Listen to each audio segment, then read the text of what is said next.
Well, here it is. Regular life, I guess. But by the way, before you get to the part where it's like, well, where's the bells and whistles? And what if the audio is weird? You're gonna be okay. You're gonna be okay. You're not doing anything great. Your phone breaks up. Do you fucking never listen to the person you're on the phone with again? A thunderstorm's coming through. We don't have the blue shit because Bobby's been running around doing stuff. We're doing this on a Sunday. We're trying to entertain you. Can you just fucking take a breath and relax? Take it, Bobby. It's the POS show with Bobby and Pat, and I'm reporting in from the face of the sun because it's 30 degrees hotter where I'm sitting than it is outside right now. Not sure how that's physically possible, but we've broken the laws of fucking thermodynamics here. Now, why is it so hot inside? I have no idea.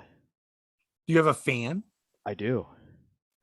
Well, you're doing better than me because I have a ceiling fan in this room, but I've learned that when I use it, my green screen goes all over the place.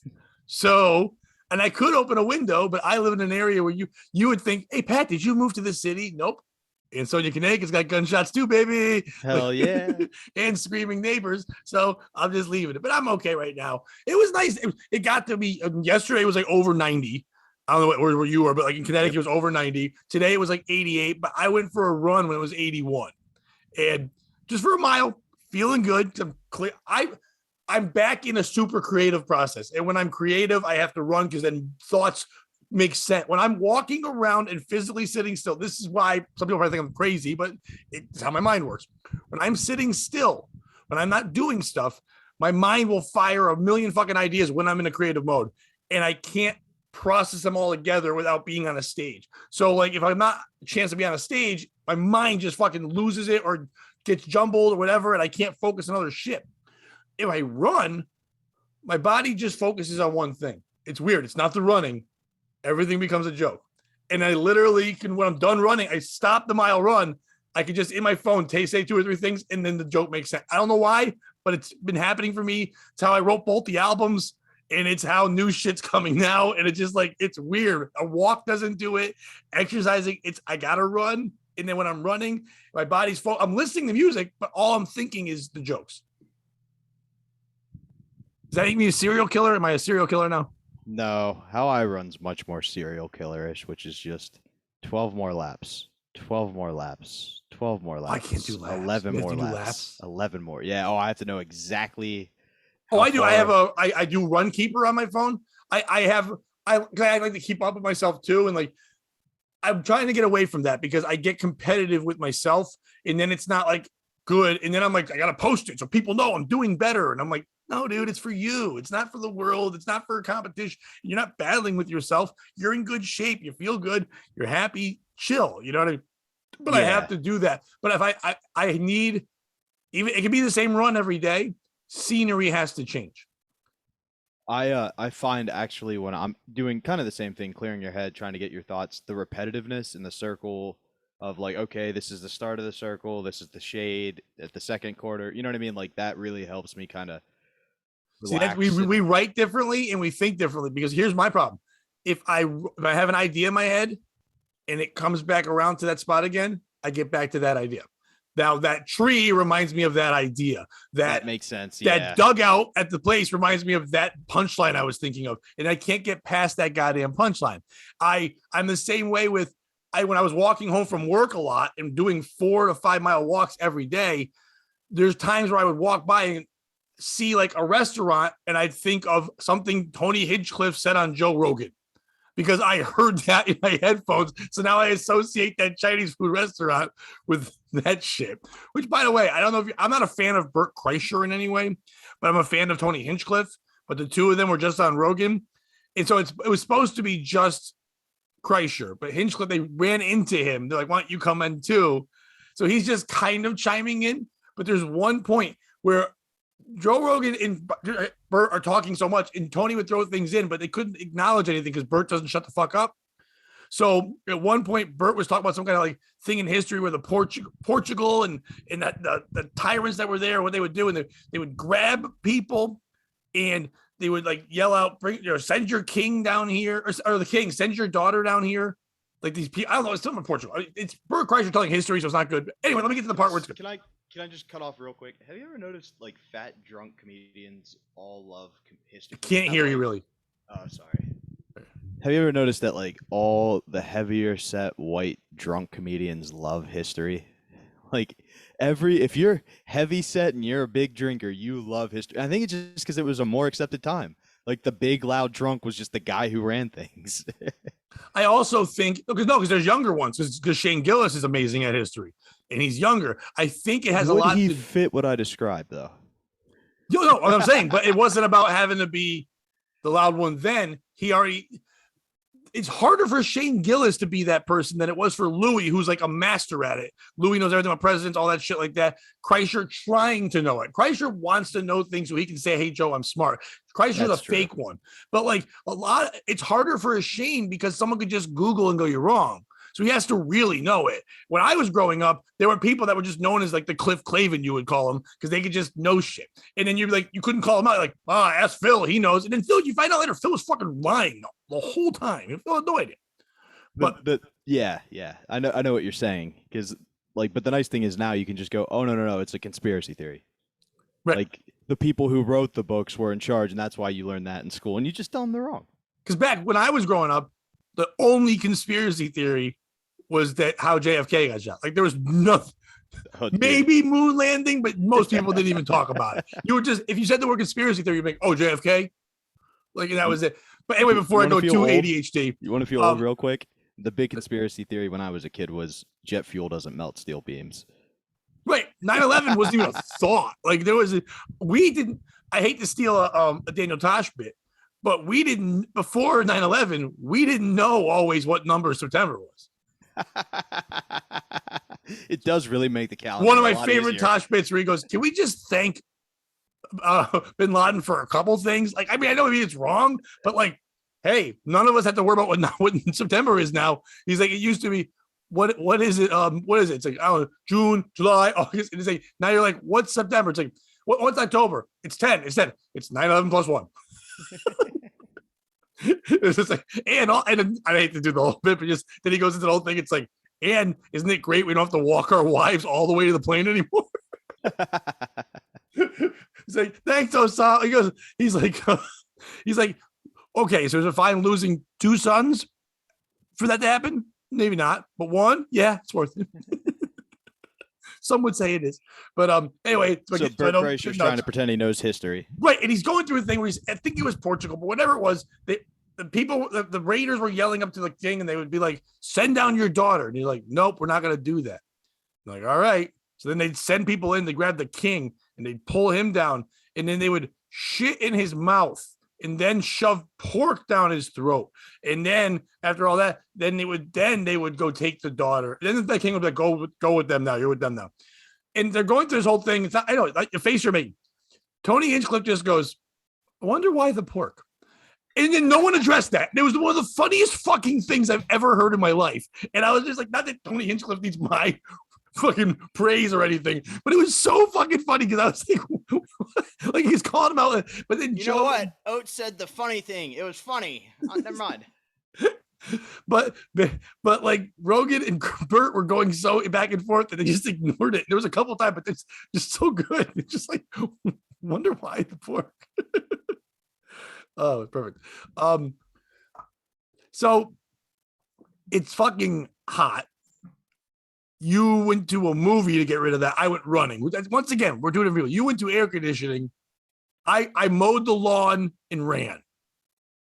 So am I a glutton for punishment, or you just can't handle being in your own head? Which ones are right? I think both. I mean, I don't like being in my own head. Nobody likes being in their own head. I'm telling you right now, in the last couple of years, I love it. I finally learned to like being in my own head. I didn't understand my own head, and people were telling me that things in my head were wrong or fucked up or stupid. But I realized that no. What's in my head is great because it's everything I've ever known.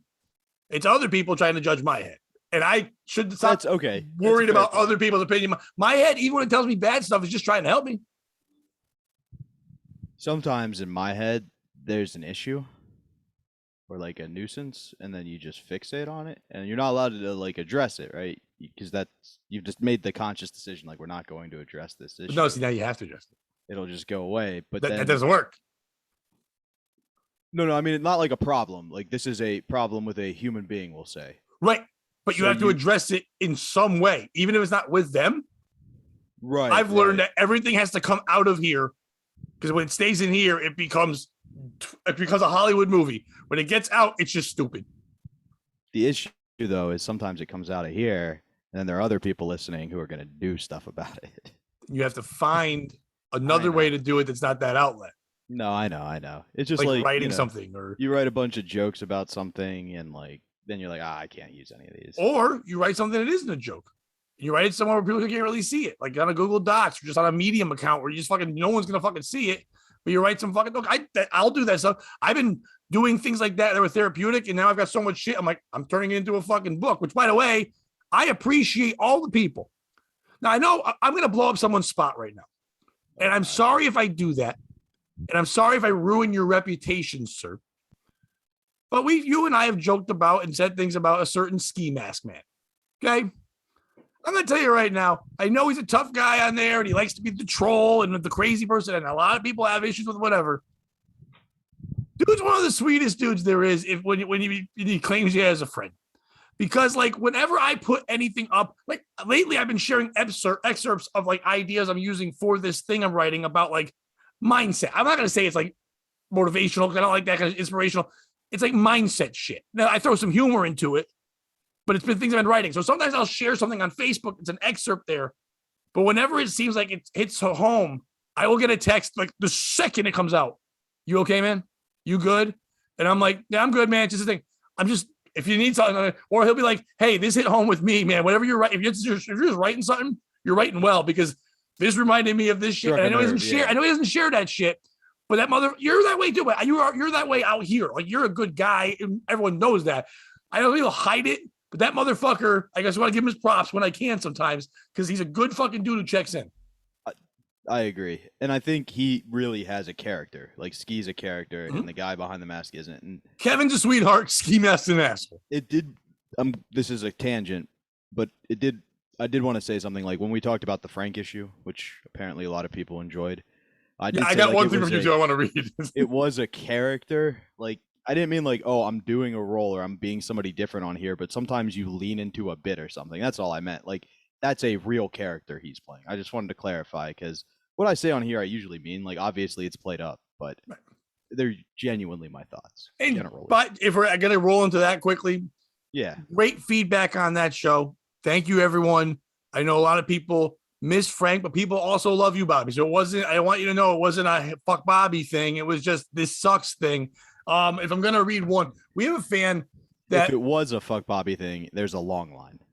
Right. But fuck Bobby people don't also say fuck Pat. So they don't really watch us. They watch us to just say, how are they talking shit about us? That's what those people do. Yeah. And I'm not worried about them because I just block things. Because once again, like I said, my mind's happy. So I just don't let those things come in there. I don't engage or whatever. But there are good people that watch. We have one fan who goes on YouTube as Mr. Funny Hands in Your Pants, which I think is a tremendous name. But he's been sending us things. I feel bad because he's also sent us like some stories to do and I've never really gotten to them and whatever. But like he comments a lot. But he wrote a great, he said, he just wrote outside observance. I'm a fan of the podcast. I have good laughs here. And Pat is right. Frank and his stories make a difference. He was the selling point when I would talk to friends and family about this podcast. Yes, there were a few conversations about it to family, believe it or not.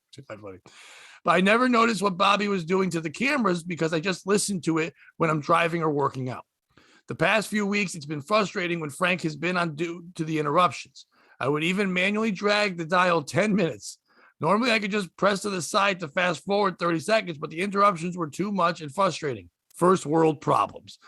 I love this show, and next time I am in CT or New York, I will check out the venues y'all frequent at such as comics and stuff. This is coming from someone in WCW Defunct Land. Now, I don't know what that is. WCW. That's the wrestling, right? But I think as a place. I don't think he's saying he's from wrestling. But isn't it also defunct? Possibly, but I thought he was just saying where he's from with WCW. Oh, I thought that was his name. I thought you were reading his name. My bad. No, his name was Mr. Funny Hands in the Pants. Oh, I got you. Anyway, he's saying this is coming from someone in whatever. But maybe he's just saying he's defunct. I don't know.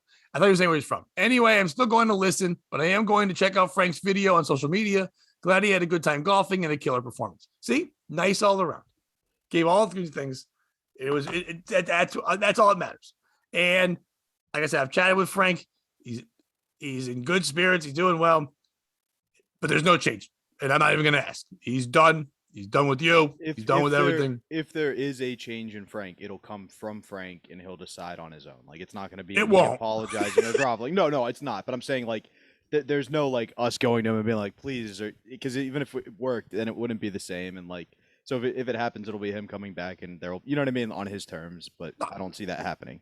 If Frank ever comes back on our Patreon, our YouTube channel, it'll be something with me and Bobby won't be on. That would be my guess too. But so it's good to have that kind of shit there. So did you went to the movies? You said, what did you go see? Before we get into that, if you don't mind, yesterday was my birthday. I know. I thought we were gonna get to that later. But Okay. We were talking about fans. I just wanted to say the love I felt yesterday was awesome. Like, thank you to everybody. You really know how to make a guy feel special on his birthday. It started literally, I was driving back at midnight on the way from a show, and I got a message from Todd Ferguson, and it continued through like today. So thank you guys. Look at Todd Ferguson doing something nice. Yeah, we were talking, and he saw the date. I know. I didn't even think. My bad. Oh, no. All I'm saying is he did something nice. He did. He's a great guy. I'm not that person. Yes, there was a problem one time when he was on the podcast and the way he acted.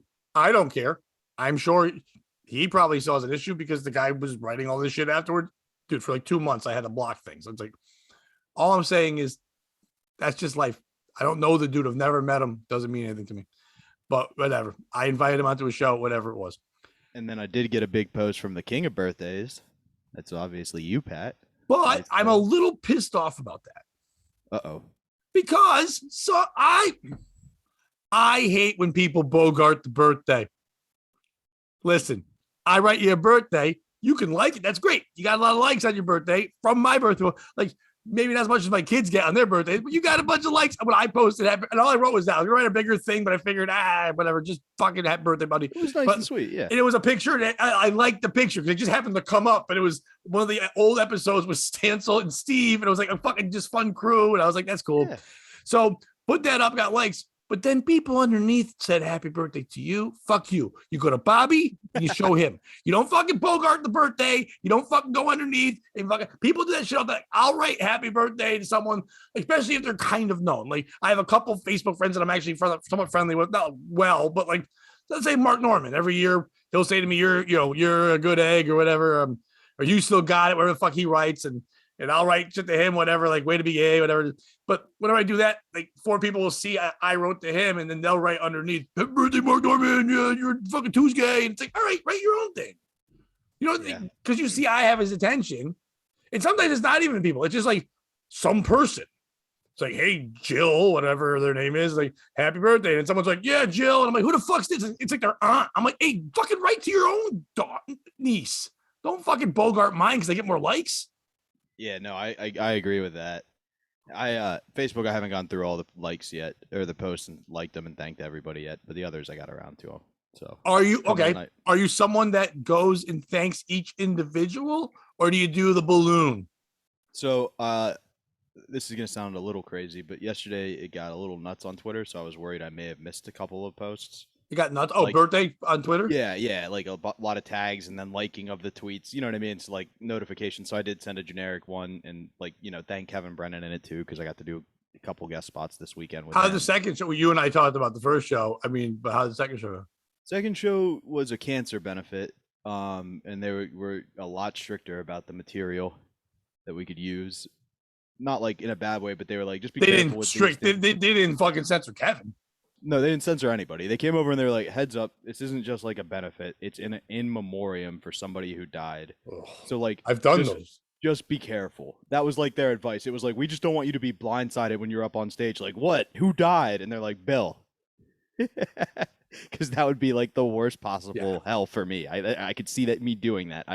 I've gone on stage before and been like, what? Is this a Make-A-Wish benefit? Like, who's, and it is. So, but it was good. You just, like, what they enjoyed was weird.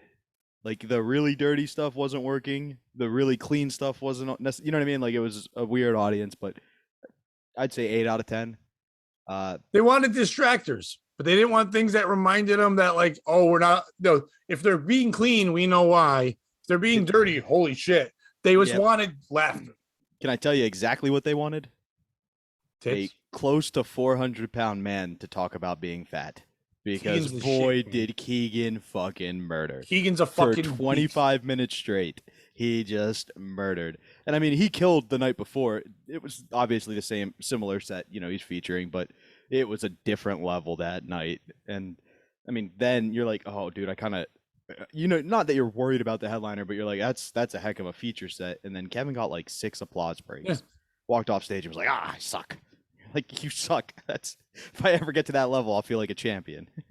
We talked about this a little bit last week, but I want to bring up again quickly because I see some younger comics that are getting good in my area, at least, starting to, like, and I hate to use my name in the saying, it's a real saying, like, to feel their oats. You know what I mean? Like, to kind of get that whole, but it's a real saying, but you know what I mean? Like, no, I thought it was going to be like they're starting to act like like doing a Pat Oates type character. That's why when you used an actual saying, I was like, that's so much better. But it's like they're feeling their oats and they're getting a little cocky, and they'll start saying how they killed, and like, and if anyone else says anything, like, try to follow me, motherfucker, and it's like Dan Brown and I would have this conversation. When somebody's not okay, you can be funny but not be confident in your funny. There's a difference. You can be really good and you have to fake a confidence, or you're like imposter fun. You know what I mean? Like the imposter syndrome. I don't deserve to be here. Yep. But you do deserve to be there, but you're not sure because you don't think you're them. So you have to put out this fucking air. You know what I mean? Like that I'm something bigger. So you have to say, like, no one can follow me. Yeah. And there's some distinction of like, oh, that guy's in my class. I have to show I'm above him now. And like, oh, you can't, like, I got to distinguish. Yeah, I know exactly. Or in local areas, it's, hey, man, you're the old man now. I'm the dude. So I got to show you I'm better than you, and that kind of shit. Now, I don't feed into it. I just kind of watch it on there. I don't write anything, because even if I wrote like things like I'm saying now, they wouldn't listen, because I wouldn't have listened to me either. So I kind of get that. But the difference is when you're actually good, you want everyone to kill, because you want you want the audience to have a good show, but why would you want to walk up to fucking not laughs? I want the crowd in the greatest mood ever. When someone bombs, I'm not like, oh, now I get to show them what the fuck I do. Or like vice versa. If I'm middling, like, okay, truth be told, I kind of talked about it I'm not going to get into details, but I talked about it a little bit last week. I'm going to be doing a lot more gigs now because I've lost a job. So now I'm in between work and I've gotten pick up a lot of gigs. So right now people are hitting me up and like, hey, can you do this on this day? It's like last second shit. So they know I'm available, which is, hey, I'm excited. I'm back on the hustle. But at the same time, I think people are like, hey, he's back on the hustle. That's good. We could probably get him at a low rate. Yeah, you can right now until I have to, because I want to get more stage time and get myself back out there again constantly. So I'm going to do a show Thursday where I'm going to be opening up for a buddy of mine, Howie Mason, we've had on here. Howie's hilarious, and stuff like that. Now, Howie and I have both worked together. He headlined stuff. I headline stuff. I can go in front of him. He can go in front of me, whatever it is. There's some people that have the mentality. It's like, oh, we're both headliners, so I better go up first and fucking crush and make it so he can't fucking follow me. Like, if you're doing things where the other person can't follow you, you're not doing your act. Because if you're doing your act and your act is unfollowable, what are you doing? Are you not telling jokes? Are you? Because to not be able to be followed is just a thing. You're saying it like it's a knockout punch. Like, you couldn't fight me, I would knock you the fuck out. Well, why couldn't I follow you? Are you saying things so horrific that you're making everybody leave? Because if you crush, if everything you do is great and you're doing a tremendous act and your best effort, it should be the easiest follow in the world, because they're like, wow, this guy was great. I'm sure this show continues to be great. And then I just come out with a solid professional joke at the beginning, and then I'm also following. So I don't understand that once you get good, you don't care. So what I'm getting all back to is, if I'm Kevin Brennan, I'm like, fuck yeah, Keegan. Crush. Because he's a local dude in that area. And he's better. I'm not calling him that in that way. Keegan's a killer and can perform anywhere. And I've loved Mike. Mike was the first on my first POS pilot Keegan was on Yep. that one too. Him and Alex G and Papa with Frank. If you watch back on the compound ship, I've always loved Keegan. He's a fucking murderer. And yes, he talks about being a fat guy, but he also has other good jokes too. But he's just fucking great. He has a new joke that he's doing right before his closer that happened to him like 2 weeks ago. It's a true story. And the way he tells it and the way the audience responds, you would have thought he's been like closing with that joke. Like it's his machine story to go back. And to I'm the sure writer. it's because he's feeling it. And he's such a good comic that when he's excited about something. The MC and I, when he told us that after the show, he's like, no, that literally happened 2 weeks ago. We were ready to fist fight him. We were like, Nice. fuck you. Your joke shouldn't be that ready. And not that I ever thought Kevin couldn't follow Mike. That's not what I'm saying. But it was just I like, know, but it's going to be such a different change of pace. But the guy who actually taught me that lesson that you were explaining, because everybody gets in that way when they're coming up, they're like, oh, I got to get to that point where nobody can follow me, was Dave Landau. We were at Comedians of the Compound. He pulled me aside and was like, hey, like, you just think about it this way. And it wasn't like, I wasn't like, oh, I got to kill. It was just like, just think about it this way. If you do something that somebody can't follow you, like kind of like what you were saying, like, what did you do? Were you talking about a topic? Like what? Because you're segueing the whole show. He's like, if you really want to be unfollowable, just put the mic in your ass. right. Like nobody's gonna go up on stage if you close by putting the mic in your ass. Like what Kramer did that time, that's unfollowable. Well, now we got to be careful because we're getting close to my act. Like, anytime I was get a gonna heckler, I say, go, you want to see my Kramer Gino's new impression? hour, but like whatever. Really. You want to see my Kramer impression? But right, but I'm saying that literally that is unfollowable. Like literally, Chappelle getting tackled is unfollowable. Like there's certain you don't want to go on right after because people's minds are somewhere else because of what happened. You're taking away if you're unfollowable, you're taking away the focus. If somebody can't follow you after you do great, yeah, maybe they shouldn't be in that spot, but they should still do well. Even if they're just mediocre, they should shine a little more because of how well you did. Dude, nobody's benefited from that more than me.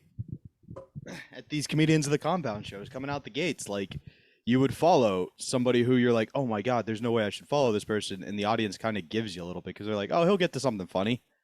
You know what I mean? Like, yeah, 100%. And it goes with what the audience wants too.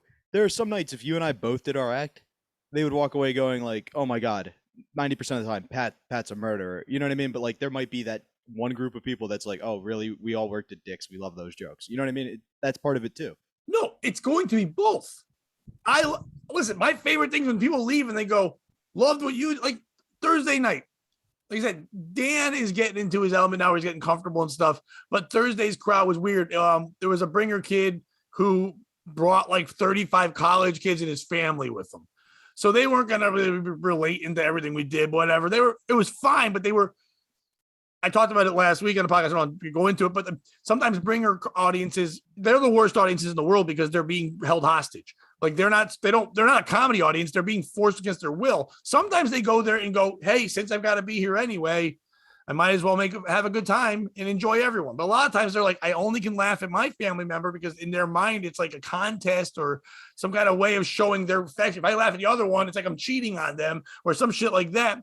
So sometimes it gets a little fucking weird in that way. But like afterwards, some of the parents would come up to us and go like, they came to me and said, hey man, you did a great job hosting. We love this. When you talked about this, that was great. Did you really get fired? Some guy's like, which place did you leave? Because I want to go get your job. Like, it was so fucking funny. I was like, and I'm like, we were just laughing about whatever. And then it turned to Dan and she's like, when you said this, it was great. It was like, so everybody, it's not, sometimes we overthink an audience. We're like, well, they're not going to get this or think that. They're taking everything in like a sponge, but they can take everything. So they don't sit there and go, oh, Bobby just fucking murdered. I got nothing left. I can't have more fun. Wow, Mike Keegan just destroyed. Well, I can't laugh at Kevin Brennan because I've only allowed myself 37 laughs a day and I can't have any more. No, they're going to be like, holy shit, that was the middle guy. And now Brennan's coming up. This is going to be killer. And holy shit. And then they start thinking back. Whoa, because Keegan was great. Brennan was great. Remember how funny the host was? Dude, that guy who did a guest spot, like in their heads, it becomes so much better because the show was good. They remember the great time. When somebody goes up and starts just going, watch me, I'm going to crush this room. You see that fat guy there? I'm going to eviscerate him. And they start laying into this guy. And yeah, some people are laughing, but everyone else is like, well, that was a little much. And I'm believing I know for a fact that I was that way for a while. And I would be the guy where people are like, I don't want to follow him, because when I started, I would get huge laughs, but I would also hurt a room, because then everyone else is like, oh, like the headliner would come up and go, how are you doing? They're like, and they didn't want to laugh now because I fucking verbally beat them down. Yeah, I was doing that shit, not on purpose. It's just I didn't know what I was fucking doing, and I was drinking and being an idiot. Exactly. It's like if you have a real harsh crowd work comic, nobody's going to interact with the rest of the comedians, even if they just need a second to set up a joke, because they're like, oh, if I say anything, I'm going to get slammed. Yep, and they're afraid. They're afraid to get up to the bathroom. They're afraid to do anything. Yeah, that's my Just favorite. The fear, and it was insane. So it's like they'd be afraid of it. I would know what I'm talking about with that, because I was that guy, and I wasn't saying, "Oh, you can't follow me," but I've always said I don't think comics should ever tell other comics to not do their act. Like, hey, I do this, I don't do that. But there were times comics said to me, "Hey, don't do fucking crowd work, man. Just do your jokes." And I had a buddy of mine, Steve Nagel, who one day said to me, "You're so much better than it. Like, you can write good jokes. Yeah, your crowd work's fine, but it shouldn't be the only thing, because then if it misses, you fucking really miss.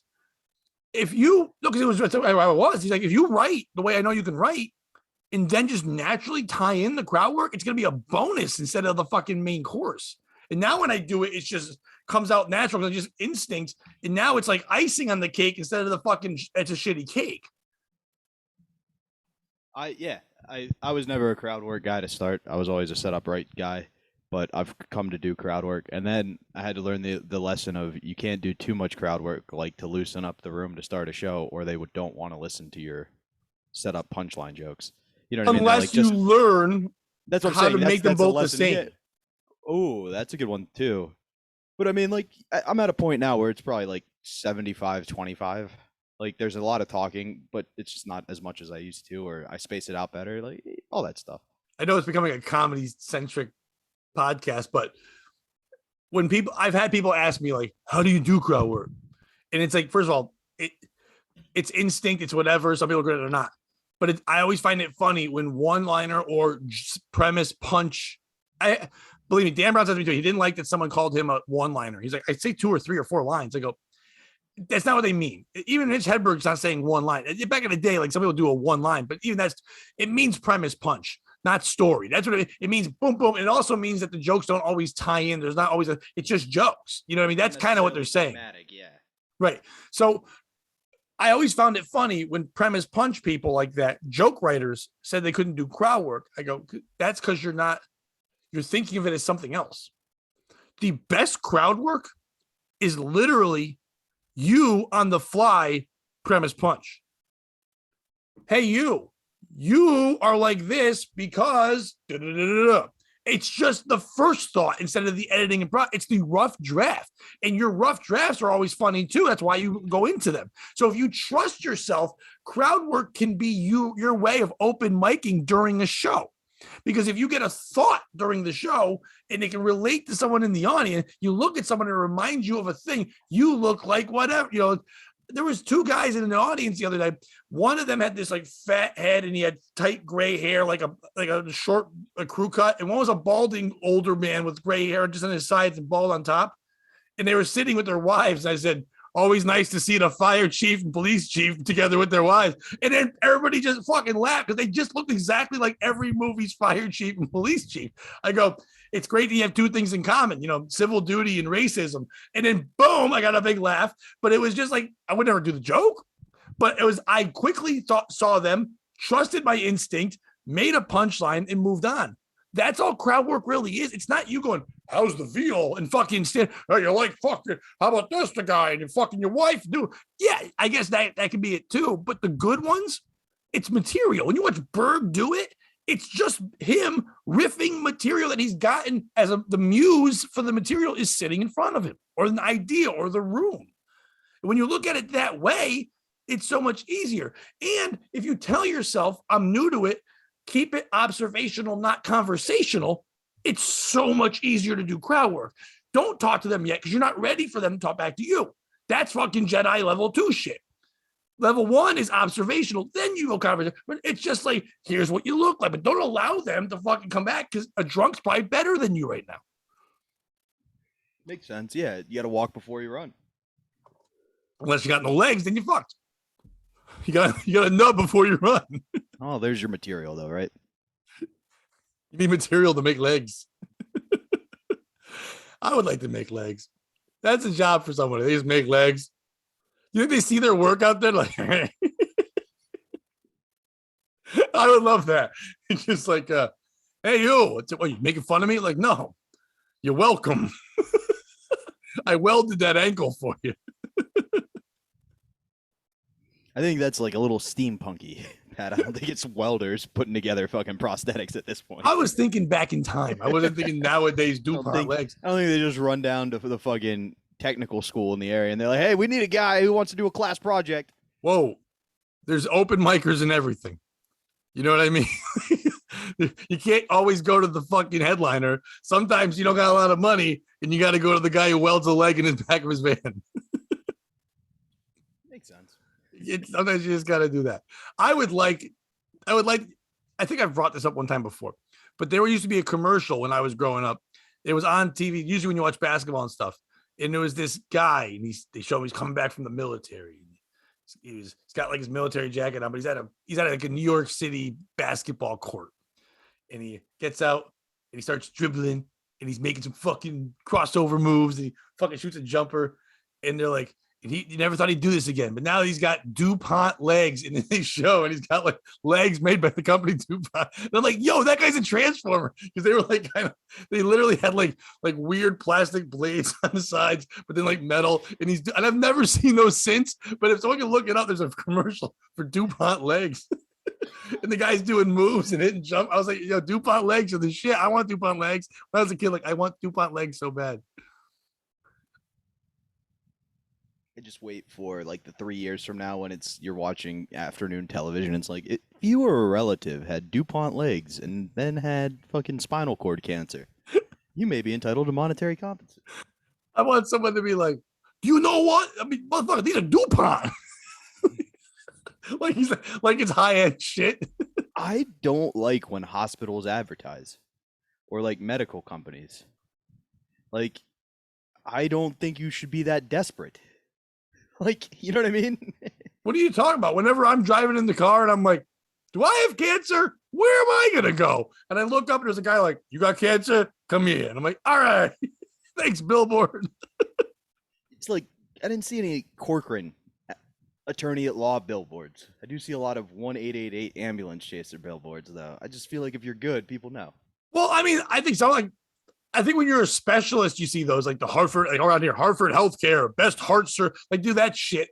But I don't know what they're doing because, like, all right, I've never had a debilitating disease. I've never had like cancer or like anything that was like, holy shit, life threatening. It's time to fucking see a super duper specialist. I had a bad accident or and shit like that, but never anything like that. But that being said, anytime I've ever had any issues, my doctor just told me where to go. He didn't say, well, weigh your options. Have you seen billboards? I don't know what, or like I'm watching a commercial and they're like, well, if you need a thing for your throat, call me, Cancer Kazoo Steve, and I got you. Like, I don't know what those commercials are for because I can't just call them and I'd like to make an appointment for some cancer. This Memorial Day, get your extended savings on chemotherapy down at Penn State Hershey. Like, no, we don't need deals. It's probably not a good sign for the state of health insurance. We have chemo deals that you can shake a stick at. Make a wish for these savings on your cancer treatment this month when you come down to Heritage Toyota's hospital. Do you and a family member have cancer? You can get two more tumor deals. And that's the show that canceled us. Try to beat these prices. I'd cut off my foot for these deals. Well, guess what? We're going to have to anyway.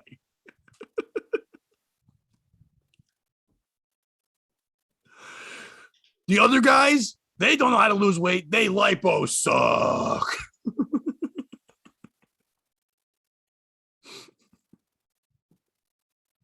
I think I'm done.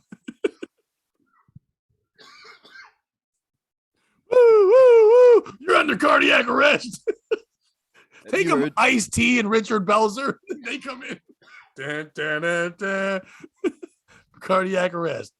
I know you're doing Chaz and AJ Friday. Have you heard any of the medical marijuana commercials? Where it's like, Rick and Phil both want to get their marijuana cards. No. Rick went to the doctor, waited in line, dealt with all these people. 4 hours later, paid a bunch of money. Steve went to veryheal.com. I just think a great commercial would be like, Mary and Sue both need abortions. Mary went to the abortion clinic. She had to deal with the pro-lifers protesting and then got humiliated by the doctor. Sue had abortion at home. That's right. Just dump it in the toilet. I think there should be the slogan that goes right away. It's like, whatever side you're on, abortion or a born son, we got you covered. You just have the two words together, a born son and abortion, whichever one you need, baby. As long as it's not a girl. Anyway, and then we just cancel everyone. No, I don't really hear commercial. I think that's the nice thing about the world nowadays. You only have to hear the first couple seconds of a YouTube commercial till you can hit skip. The only thing that makes you watch commercials is Peacock. Because they're like, if you want, we'll show you this movie, but here's 130 seconds of commercial first. Even that's not bad. Like when it gives me enough time to get out food. of the way. Yeah, exactly. And you can just bang through them all real quick. Because I've been watching a bunch of fucking movies. But you were going to get into the movie you watched, and we didn't get there. Your birthday, all that shit. And then I was going to get into shit. So what movie did you see? I saw Doctor Strange. I hear it's great. Well, you heard fucking wrong. Well, I haven't seen the new Spider-Man. You didn't like Batman, though, right? Just hard to suspend enough belief there. See, I liked the Batman, so maybe I'll like the Doctor Strange. Is it called the Doctor Strange? I want everything that I've done. If you want to go through a whole movie for just the pivotal point to be someone whispering in somebody's ear, believe in yourself, you'll love Doctor Strange. That's the I'm not a huge comic book guy. I've never have been.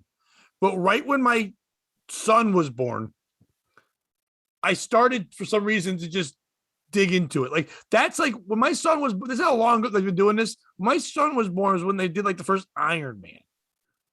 Like Marvel kind of started that, because he's like, my son's 17 now. And it's like, it's one of those things where it's like, I started to read like the graphic novels, not the paperback. They would put a bunch of them together into one larger thing. I'd go to Barnes and Noble and get these different things. I was trying to find things I thought I would like, because I don't like the nerdy, weirder stuff. I found the Moon Knight, which is weird now. It's a show, but like I read that 18 years ago. I was like, this is a little weird for me, but whatever. But it's I was very scary getting into comics as you're becoming a parent, though, right?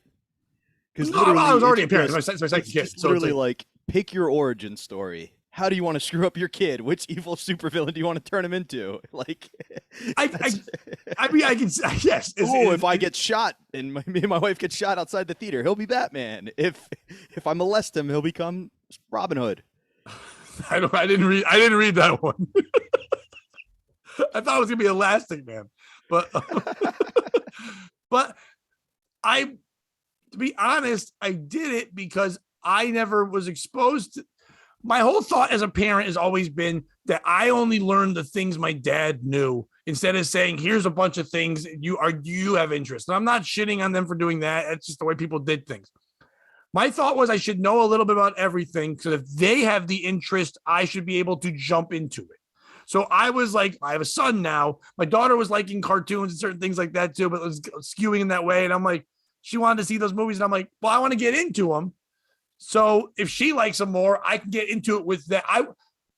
I've been a parent that wants them to have the interest, and then I jump on board with their interests and let them learn their own thing. And I know a lot of people do it the other way, where they're like, these are my things. So I played basketball, so you should play basketball. I never forced a sport or comedy or anything on them. They're their own people. And I always wanted them to be that. And because they're not me. The only thing they have for me is that I help bring them to this world. Besides that, they are their own human. And I think a lot of that people forget that in parenting. And they're like, you're an extension of me. I'm like, no, they're fucking not. Your arms are an extension of you. That's fucking it. And use them to hug, not slap. Like that's the only thing. You're not. The kids are an extension of you. Your kids are people. Like you're sitting here saying this because you know that your parents did that shit to you. Let it fucking go. Never tell your kid that they're letting you down. Never let your kid ever think that you're judging them or your disappointment. So how fuck you? Who are you? You didn't live life good. Don't ever say that shit to anybody. So if my kid wanted to know about Iron Man, I wanted to know everything about Iron Man so him and I can have discussions about it. When they watch anime now, I watch shit tons of anime so we can have discussions about it because I enjoy it. I don't do it. If I don't like it, I'll say, no, I don't like it. But it doesn't mean you can't like it and try to make me like it. You know what I mean? Teach me this, show me that, whatever. So that's why I was kind of reading that stuff. But to get back into it, I was reading the whole thing about the Civil War and then like the whole universe coming together and everybody coming in and the whole Scarlet Witch thing and Doctor Strange being very pivotal of that. So like all these things when it started building up to the fucking shit with Thanos, I'm like, holy shit, I read this like 15 years ago. And it's like, and I kind of know what it is. And I'm like, it was weird because like the kids would ask questions like, what, did you read comics as a kid? I'm like, no, I did this like when you were born. I was like, if I read comics as a kid, I would have got punched. That is very true. Like part of what allows people to explore their interests more is the lack of bullying too. Because like when your parents were raising you, it was like, I don't want you to get beat up every day. You know what I mean? So like there is part of that aspect too, that as society has evolved. But my parents were very much like you were describing, where it was like, what do you want to do? My dad would go outside with a baseball glove to throw lacrosse with my brother and I. You know what I mean? Because he couldn't learn with a lacrosse stick at his age. But he was like, yeah, I'm going to get into it and help you guys. Like, and so. But the issue I had with Doctor Strange is it was just like Scarlet Witch wants her family. That's kind of like the driving point of the whole movie. It was like, oh, here's another movie just about how white people wanting a family is a bad thing. They're trying to destroy the family. Yeah, but she's European. That's not real white. It's not that at all. That's why I was making a joke. Oh, okay. It's like, yeah. No, it's really not that. But it was just like there wasn't. It's hard to explain. Like in the early comics, it was like, oh, what's gonna happen, and then it would be like something you could kind of figure out along the way, not just like, oh, here's in Deus Rex, right? Like God comes in and saves the day. You know what I mean? Here's this book. I don't know. It just seemed more like a kids movie, like silly almost. Right.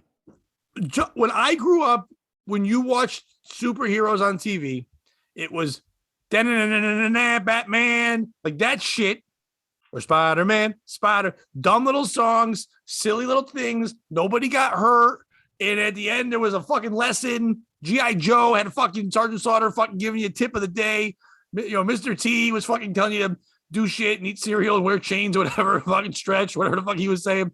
Everything was just like good, wholesome shit. And superhero shit was the same fucking way. The Justice League, nobody got hurt. It was goofy and weird. What they've done is they've realized that the money is in getting the adults who like that stuff to enjoy it. Like think about it. People get mad at Batman when he's not dark enough. It was supposed to be for kids. It's not gritty enough. Guardians of the Galaxy did well because it's this unknown fucking comic book, but it had so much wacky humor that now it's ruined fucking comic books for like Peacemaker and shit like that because everybody's like, we gotta make everything snarky and fucking weird. Like, well, no, you can still have your good guy, bad guy story. And like, you're talking about that. I miss that. So I've literally been watching Westerns because I want to see good guy versus fucking bad guys. So I've been deep diving old 1960s fucking Westerns to just see good guy, bad guy. And then the good guys aren't good. Good guys would be canceled now. Western good guys. Yeah. Good guys. Finish your movie breakdown first, but I want to tell you what I watched. No, I'm so glad you said that because that's the help me figure out the best way to describe my issue with the movie. What was the driving plot point was like what the movie should have been called is Doctor Strange and Wanda go to therapy. All right. Because like it was just like an emotional issue was driving it. It wasn't like the world's gonna end Thanos. We got to stop this bad guy for the sake of humanity. It was like, I'm sad. Me too, but I handle it a little better. Was there action? Kinda. I don't want to spoil anything. Like basically, they're just jumping between multiverses. Right. That's all they do in comic books now too. America Ferrara has got the ability to jump between worlds, but she doesn't know how to control it. And Doctor Strange is trying to keep this demon from getting her. 15 minutes in the movie, you find out the demon's actually Wanda because she wants to go to a universe where she has a family. I get it. Sometimes I wanted to jump to another universe. Yeah. And like, I'm not gonna lie, the whole thing, like Doctor Strange and his ex, like who left him and all that shit, it's just like in Mrs. there. Cumberbatch. Yeah, that redhead chick.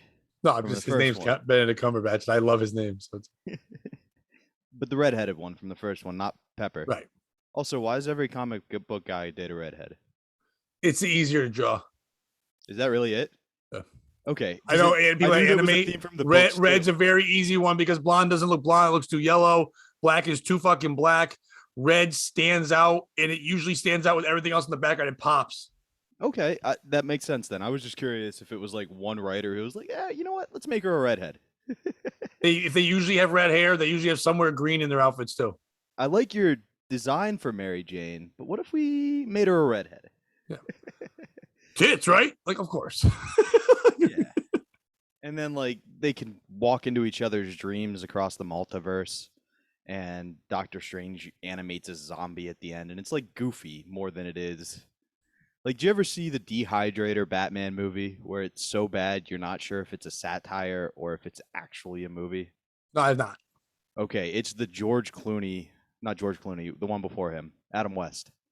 Adam West in Batman. It's not Right. from the TV show. They made a movie. They made a movie. I know they made a movie. I And never it saw is- the movie. It is so bad. I've seen it way too many times. Like, it is so bad that you're not sure if it's a movie or if it's satire.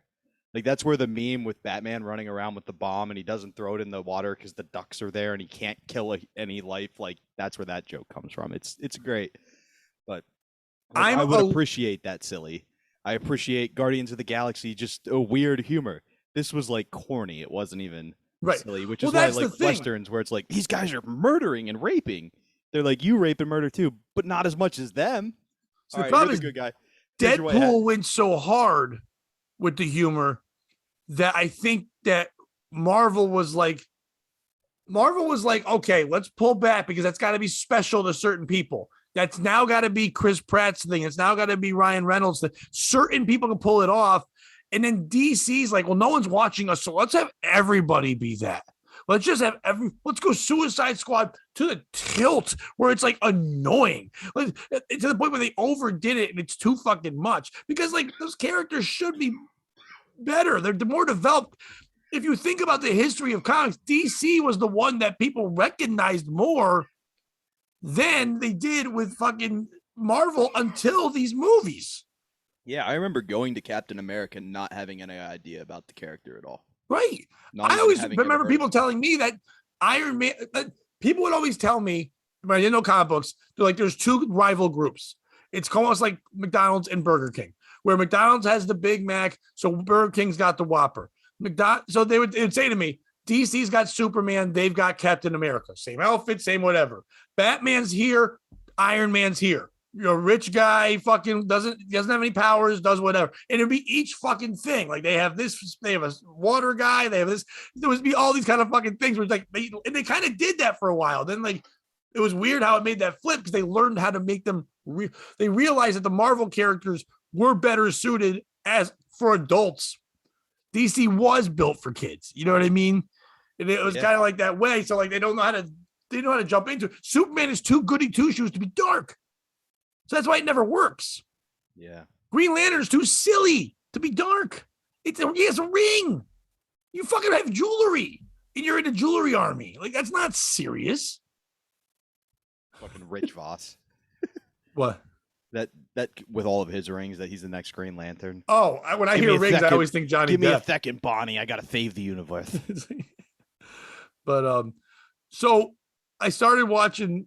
A couple of years ago, I got into watching Westerns. When COVID started, I was like on YouTube one day. I just was like, for some reason it was something. I was watching something or someone came up. The Good, the Bad, and the Ugly came up, and I'm like, I don't think I've ever seen it. I like Clint Eastwood. I've never seen early Clint Eastwood. I was Gran Torino, Clint Eastwood, shit the Good, like the that. Bad, and the Ugly is what they used to call our podcast when we had Frank on. You were the good. I was the bad. It's not nice. and the ugly. Yeah, you are all three. No, I wasn't good. It's a That was- podcast by yourself. But I forgot. I realized there were two bad ones there, and I was like, shit, I was gonna make myself the bad guy, but then I'm calling Frank ugly. God damn it. and I started to watch them, and I really enjoyed Sergio Leone's directing, and then the way it was shot, and it was just like, yeah, it's weirder to watch now because it's a lot of silence. There's a lot of, it's not constant dialogue like we have now, and it's not like 1,000 twisting points and turns that you fucking have to have. Like, 'cause now it's a short attention span. We have to fucking keep it going all fucking time. But I've started to enjoy that pacing of a story, and and also just be fascinated by the way things work. But this weekend, I was like, I'm going to go through and see what other ones are on different channels and stuff. And there's one called The Wild Bunch. I don't know if you ever heard of The Wild Bunch. They're a wild bunch. They're crazy. Okay, good. That's better than what I was thinking. What were you thinking? Just like there was a group from a certain area that was associated with like a landscape that you would call things wild. They were causing some problems, and the town had to take care of it. These guys were from the army. And then they left the army, and they were a wild bunch. Actually, they weren't army guys. That's a different way of looking. The wild bunch is basically a couple of guys that are going around, and they're older now. They're thieves. They've been living their lives off stuff. They used to live good lives, whatever, but they're trying to rob people, and then they're being hunted down by a guy who used to be in their gang, but he got arrested. So if he didn't help out the sheriffs now or the law to fucking catch them, he'd go back to jail. So he has to go after them, but kind of doesn't want to. And they give him a bunch of shithead white trash people to be his team, and he hates them. And the wild bunch, they've got like Ernest Borgnine and good people, and this guy Robert Ryan, who I ended up watching all of his fucking movies. But like, it's all these good, and it's basically just okay, look, there's Mexicans, let's fight them. And you're like, and then the Mexicans come out, and it's just, I'm watching it like, oh, it's an old Western. My grandfather used to watch Westerns. I was like, it must be wholesome and good. I was like, that's boring. I'm watching this. There's so much tits.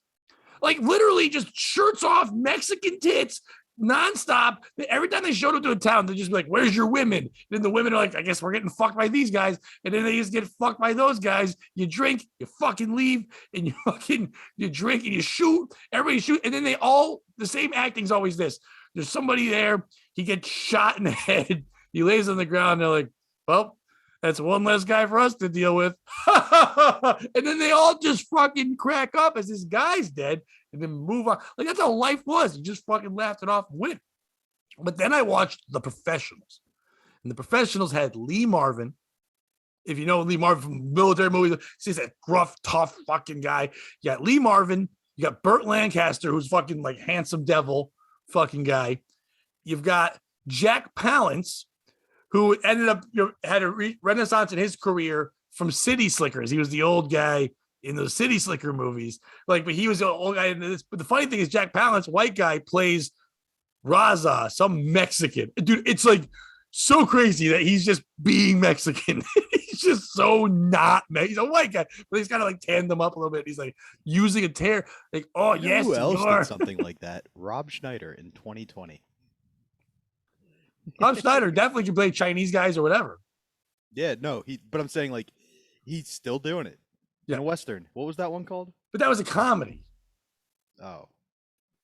This isn't a comedy. And then the fourth guy in there, there's Robert Ryan. So the team was, here's this storyline, okay? This is a storyline that would not fly. Old rich white guy, his wife was kidnapped by the fucking Mexicans. So they were ransoming her. They want money.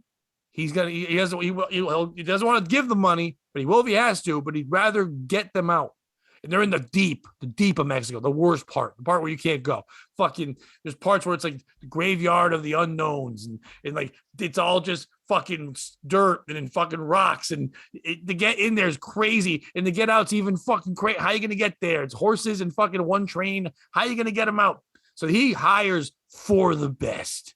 Lee Marvin, he's the leader. He's fucking gruff. He used to actually be part of the Mexican group when he left the army to help them in the revolution and be friends with the guy who's now the kidnapper who's leading the Mexicans. that guy. So he's like, oh, I know him. And then he says, I need my buddy. He's in jail because he bangs other people's wives and then steals all their money. So he's in jail. So bail him out because he's good at blowing shit up. And I need a blowing shit up guy. And they're like, all right. And they're like, we also need a guy in charge of the horses. So get Robert Ryan. They're like, we also need a black guy who's good at bows and arrows. And they just get a black guy. And I look up this black guy, and he used to be like a football player and a fucking Olympic athlete. And now he's the first line in the movie. They show him. His name's like Jack or something, Jake or something. And they turn to Lee Marvin and they go, you got a problem working with a Negro? And he just goes, and they move on to the next scene. You didn't fucking say no. You didn't say yeah. It was like a regular question. They're like, that's right. We're fine. Even the Negro's like, I don't understand. It's not like they would always, there's the four of them. They're equals. They're going to make money. But he had to call them Mr. whatever. And then they would just call him his name. Like they didn't call him Mr. shit. And then he would be like, he's good at scouting and sniffing shit out. He was like their dog. And then he also was good at bows and arrows. It was fucking crazy. And he's the only one that couldn't like talk to women or so it's like this regular like war fucking movie. But here's the twist. When they get there and they find the woman, she wasn't really kidnapped. She escaped because she was always in love with this guy. This dude bought their village, the old white man, and the father was dying. And he's like, I'll take care of your daughter, but you better make her marry me. And I'll take care of your people and all that and money and something. Like, you have to marry, and forced her to go. And she kept trying to run away. So they find out they're now being paid to kidnap a woman that wasn't really kidnapped. But then they're like, well, we have a contract. We have a set word. So they kill fucking everybody, except for the very end. They end up bringing the woman back and the guy, even though he's hurt. And then they fucking just go, well, we're not taking your money. We were hired to fucking take the woman from a kidnapper. You're the kidnapper. So fuck you. We have guns. Now they're going back. It feels like if they had talked about it beforehand, right? Because at one point they were convinced a whole lot more it was reinforcements. They would have had a whole lot more reinforcements to take back down then. white guy. No talking. It was just go. There was no communication, no whatever. It's just like, that's it. And I never thought of this when they had to rob a train, the Mexicans. I never thought about this. Usually you just see them like hold guns or fucking do something like that, or they jump on the train. They took like rope and hooks and put it on the train track sides and just pulled those so the train couldn't go. I'm like, motherfucker. Like, whoever did that first was the best thief of all. Yeah, they're like, no more road. Brilliant. Fuck you. No more road. And then when they stole the things, they just put the train back and sent it off. Like, you can go. That's crazy. But I loved watching it. It was great. And then I tried to watch a movie called Cop Shop. It's fucking terrible.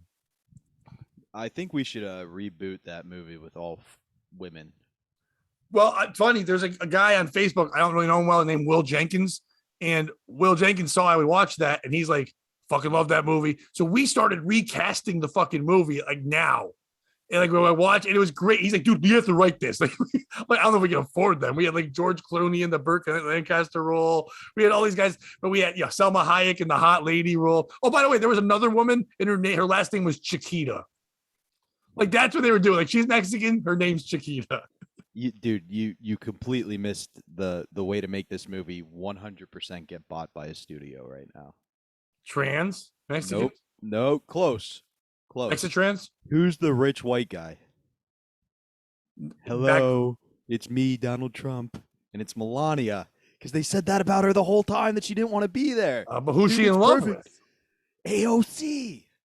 Oh, it's just lesbo stuff. You get the lesbian tie-in, right? Acting would be way bad though. I mean, we don't have to actually use them. No, we're getting them. Okay. Yeah. All right, AOC and Melania, time to scissor. What does scissor mean? And then the one that played the Chiquita lady would be RuPaul, just to fucking have something in there. Hell yeah. I mean, I was thinking RuPaul would be the one who had to call everybody sir. And then the tracker is just like Danny DeVito. You have to make it like a white male that you can treat like shit. Oh, I was thinking that would be RuPaul. No, you can't treat. She would have to call everybody sir. RuPaul is a fucking national treasure. They're going to change Mount Rushmore and put RuPaul on. Oh, this is another thing I heard on Rogan. You're a history guy. Did you know this? I heard this on Rogan. George Washington used slaves' teeth for his teeth. I don't know. He would have the slaves, when he needed new teeth, they would yank the teeth out of his own slaves and put them in his teeth. And he just had a mouth of slave teeth. You know how, like, if somebody has a feature that's a little off, you give them a nickname? Yeah. What do you think they call George Washington? Old beep teeth. Yeah. A little black in the tooth. Martha's like, please, George, go down on me. I want to, but my teeth won't let me. Why do you keep yelling at this movie, George? My teeth want to. Stop me. Oh, God. And George loves this chicken. I wish in movies, like, you could find a Western where they just had a stereotype that doesn't hold up anymore. Yeah, like Native Americans. But it was just so funny to watch the black guy, and they just literally said that, Negro. And he's like, I mean, to be fair, that movie was probably like, holy shit, look how progressive this is. well, no, in real life, they were just pretending, but I would have been like, hey, we could write this different. No, people won't buy it. I could just call you guys your names. Nah. Hey, what was the guy's name in real life? Do you remember? I looked it up the other day, and I gotta look it up. I never heard of him, but I looked up his shit, and he was a big time athlete who just started acting. Let's just call him Bill. So I don't Hey, know. Bill.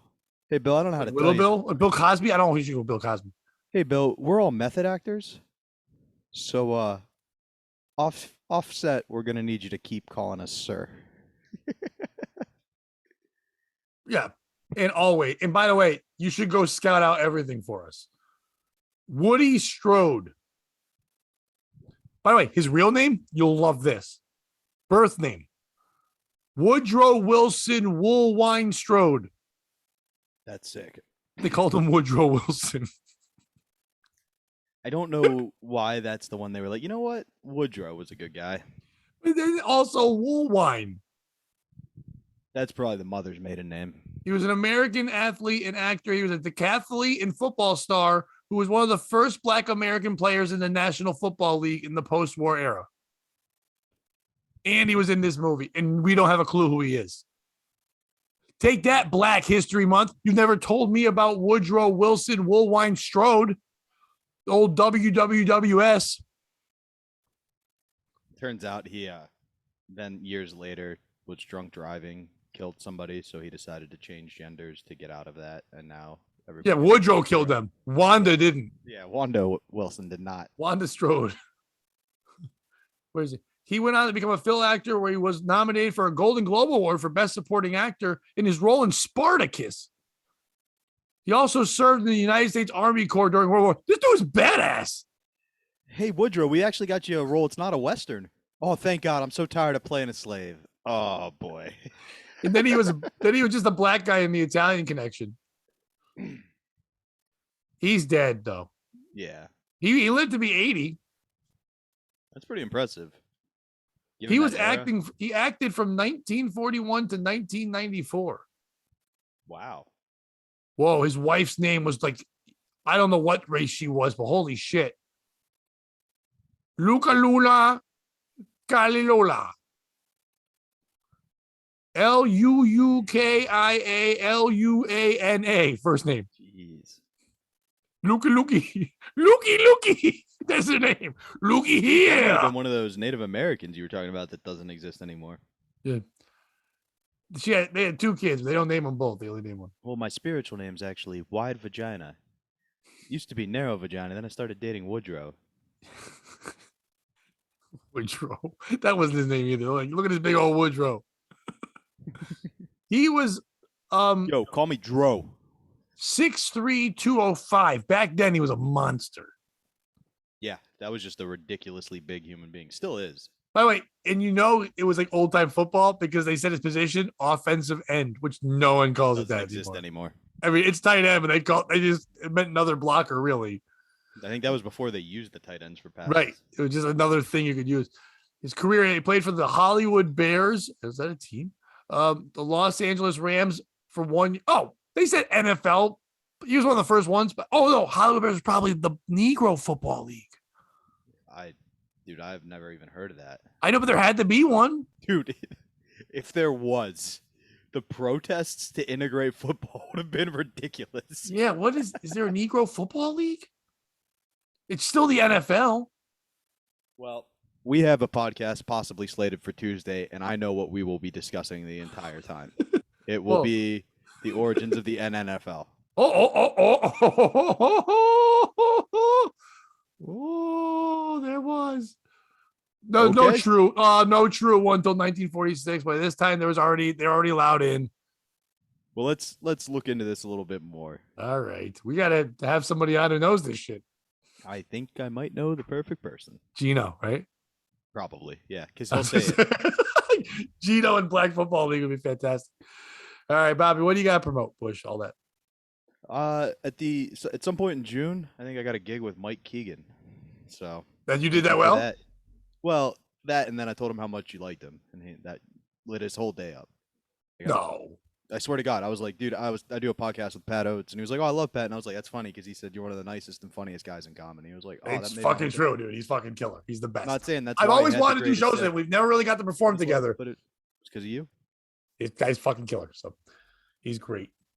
I've only hit him up like one time. I was like, I wanted to try to get into like governor or something like that, and I felt bad even asking. He's like, well, I know this guy, but I'm like, no, don't do shit. You know what I mean? Because he's still working his ass off at that point to try to get in. I didn't want to do anything, but like, I love him, man. If you're somebody that can go see Keegan, I'm telling you, dude, he's fucking. And anybody will enjoy Mike. If you love the darkest, dirtiest comedy, you'll enjoy Mike, and if you love the cleanest, you'll love Mike. But if you get offended easily, do not follow him on social media. Yeah.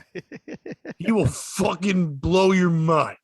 But also we were discussing your situation a little bit, and he was like, oh, you think that's bad? I've lost 3 because of social media. And it's like, oh, come on, Keegan. Oh yeah, he almost got a he was worried when he did the POS pilot. He had just gotten a job in the city. He goes, yeah, I could blow him off the like just show up during the day and be on a pilot. Why not? Fuck it. Yeah, you and I have a show in July coming up. Yes, we do, and I'm looking forward to that one. This week, this will probably I'll put this up by Wednesday. Maybe earlier. I don't know. Either way, I've got a show Thursday. I'm in Stafford Springs with Howie Mason doing a show for Ryan Brouth.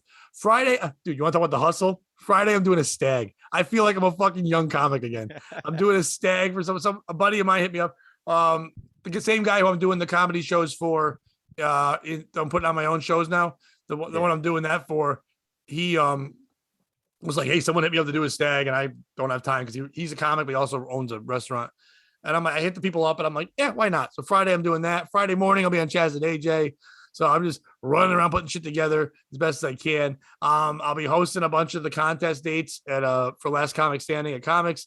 I'll start posting more shit on Facebook, but I've got to start fucking running around. So if you're someone in the fucking New England area, and don't mind me bringing some with me because I don't drive, I'm back, baby. So just book me and I'm ready to perform and do whatever. I'm cheaper than I used to be, but not that much cheaper. But but yeah, sign me up. I'm ready to do that stuff. For everyone that's been following us on YouTube, I appreciate you, your comments, even just your likes, your views. We love it. Just continue to do that. Let people know. Like our buddy's telling us, Mr. Hands in Your Pants is telling his family. He's telling mom and pop Hands in the Pants about it. That's a wonderful thing. So if you tell other people about it to enjoy the show, we love that. If you really want to get deep into it, get on over to the Patreon. I'm going to be putting on other shows myself. I'm going to put a couple up this week, just me and another guest. And I'm going to kind of like throw out stories and ideas and have them like work with me about it. I know I have a picture of a lady with tits behind me. I was going to do a story at POS. Maybe we'll do it another time. But it's a story about that she had to go a week. Look at the New York Post. She went a week without wearing a bra to see how tough life was. I don't fucking know. Whatever. If you're like, who's that lady? It's some lady who wrote an article. Tough. Everybody was so nice to me. People kept buying me coffee and offering to do me favors. To be honest, though, I did that because she wrote it not like that. And I actually appreciated the article she wrote because it wasn't that shit. It actually was. Do I have any shirts I can fucking wear like this? It's like, everyone says, oh yeah, they're stupid and they make you look like this and that's I think that's small tip people saying that. Big tip people need these. It's fucking rough. Makes sense. So it actually was a very good. I don't want to be an asshole. It actually is a good article. Maybe I'll run into it. If we do one on Tuesday. But everybody else, just thanks for the support and all that shit like that. And once again, always, I just want to shout them out. Richard Kish, Gary Biscayne, whatever the fuck we're calling you, Gum Fridays. You're always doing the Lord's work, my friend. You're a wonderful best, dude. buddy. He is. He's just supportive as shit as always. Always push. There's a lot of people out there that do that for us, and we don't always say your name, but we love you. And Smokey, everybody, we just love you and appreciate you. And yes, sorry, Ski Mask. I'll tell people you're evil later, but you're a good fucking dude. And Bobby, If you can't beat them, join them, and don't be a piece of shit. Buy Silk City hot sauce.